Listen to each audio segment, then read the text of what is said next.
Je souhaite vous remercier, Madame la rapporteure, pour la grande qualité de vos travaux. Comme chaque année, il est toujours difficile pour nous, parlementaires, de nous exprimer sur la mission remboursement et dégrèvement qui, par nature, inscrit des évaluations budgétaires. Cela permet néanmoins de pouvoir se faire une idée du coût des différentes dépenses fiscales. Je voudrais néanmoins profiter de cette mission pour saluer l'excellent travail des administrations chargées des prélèvements obligatoires. Au fond, l'objectif de cette mission est de permettre aux usagers de bénéficier de leurs droits en matière de remboursement et dégrèvement d'impôts le plus rapidement possible, et ceci tout en garantissant le bien-fondé des dépenses au regard de la législation. Je crois pouvoir dire que ce service s'est amélioré au cours de ces dernières années.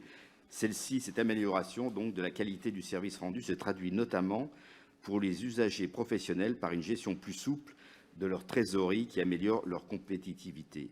Je voudrais en fait finir mon intervention en posant une question sur les règlements d'ensemble. Ceux-ci permettent à l'administration d'accorder aux contribuables une minoration du montant des pénalités dues, mais également des droits demandés. Cette pratique est utilisée lors de redressements complexes en matière de fiscalité internationale notamment. Si l'administration fiscale y a fortement recours, elle ne repose en réalité sur aucune base légale, ce que nous regrettons. Je sais, Madame la rapporteure, que ces règlements d'ensemble sont un souci que nous partageons. Cette pratique semble nécessaire. En effet, des dégrèvements peuvent être dus après une procédure judiciaire devant des tribunaux civils en matière de droit d'enregistrement ou devant la juridiction administrative pour les autres droits. Mais l'administration peut aussi chercher à transiger pour pouvoir préserver les intérêts de l'État. Certains problèmes d'interprétation ne supportent pas une procédure trop longue. Comment pouvons-nous mieux encadrer cette pratique?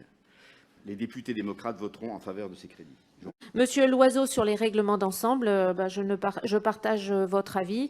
Je suis d'accord, la solution, ce serait d'encadrer à minima et de leur donner une base juridique, tout simplement parce que c'est le seul outil règlement d'ensemble qui permet d'annuler non pas que les pénalités, mais qui permet aussi d'annuler des droits.